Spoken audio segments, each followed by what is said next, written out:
આજે જ ઘરના પ્રત્યેક સભ્ય સાથે બેસીને આ વિષય પર ચર્ચા કરી લો।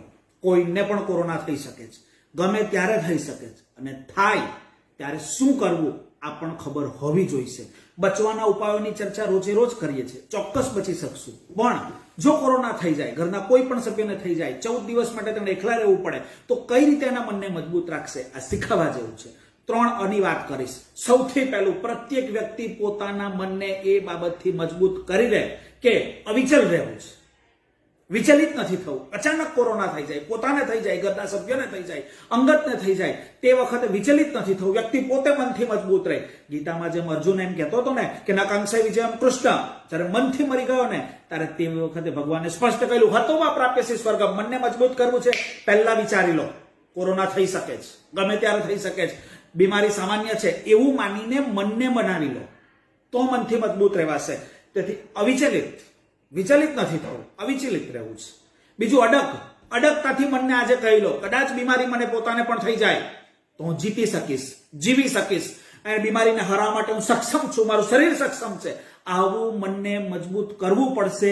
એવું ઘરના બાળકોથી લઈને વૃદ્ધો સુધી પ્રત્યેકને શીખવી પણ દો કે આ રીતે મનને મજબૂત કરીને અનુશાસિત જીવન, અનુશાસનમાં કેટલીક વાતોને લઈ આવો, જેમ કે બહાર નીકળવાનું જરૂરિયાત પ્રમાણે સંજોગોમાં થાય તો SMS, સોશિયલ ડિસ્ટન્સિંગ, માસ્ક, સેનિટાઈઝરનો ઉપયોગ, આ વાતો ઘરના સભ્યોને ખાસ શીખવો।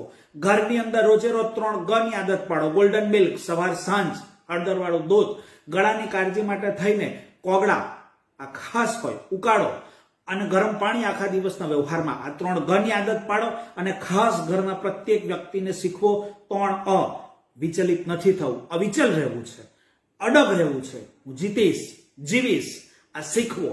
અને સાથોસાથ અનુશાસિત જીવન હોય।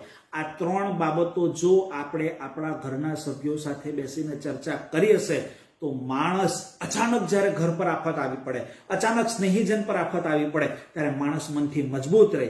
એકલા અટુલા જ્યારે હોસ્પિટલમાં રહેવાનો પ્રસંગ પણ આવે ત્યારે માણસ પોતાના મનને અને શરીરને બંનેને મજબૂત રાખી શકે એવી તૈયારી પણ અત્યારથી પ્રત્યેક કુટુંબે કરવી જ જોઈશે।